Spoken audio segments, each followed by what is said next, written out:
Arrête de croire qu'il faut des millions pour réussir en Afrique. C'est faux. J'ai vu des gens qui ont commencé leur business avec le budget, ne serait-ce même que le prix d'un simple smartphone. Mais aujourd'hui, ils nourrissent leur famille grâce à leur business. La vérité, ton problème, c'est pas ton capital.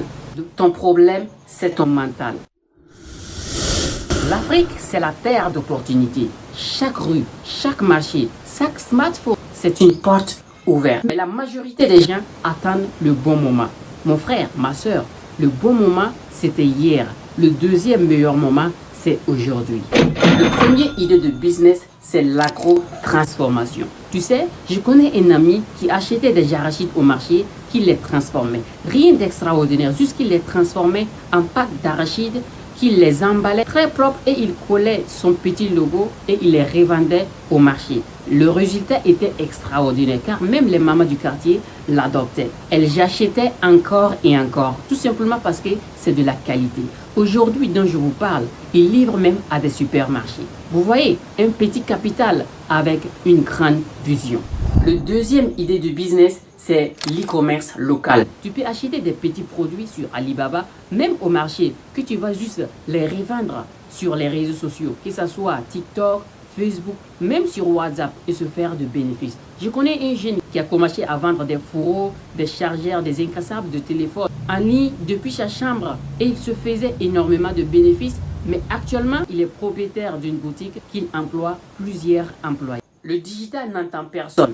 C'est maintenant qu'il faut plonger. Le troisième idée de business, c'est les services. Ici, tu n'as pas besoin d'avoir de produits. Tu n'as pas besoin d'avoir le capital. Juste avec tes compétences, tu peux les monétiser sur les réseaux sociaux. Il suffit juste que tu sois bon dans un domaine bien précis et tu vas commencer à le monétiser. Comment monétiser tes compétences? Il suffit juste d'organiser une formation autour de ce domaine-là.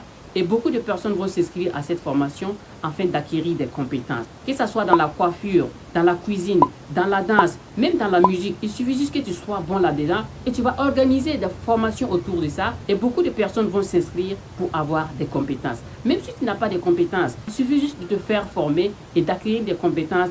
Et en retour, tu vas former d'autres personnes qui vont te payer pour ça. Moi, je suis un exemple palpable. Parce que avant d'être formateur sur Alibaba, j'ai d'abord suivi des formations sur Alibaba. Et en plus de ça, j'ai fait encore des recherches autour de Alibaba pour avoir vraiment des compétences afin d'être formateur.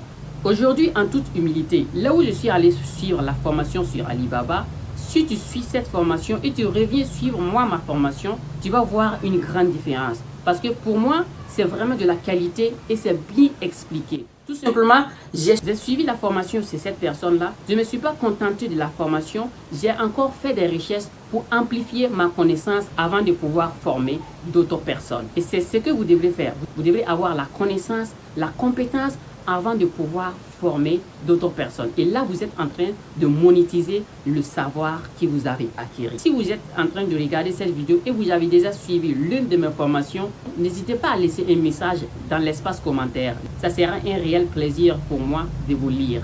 Si cette vidéo vous a plu, n'hésitez pas d'abonner et d'activer la cloche de notification pour ne rien manquer de nos prochaines vidéos. Et c'était Abouakar, la constance crée la compétence. À bientôt.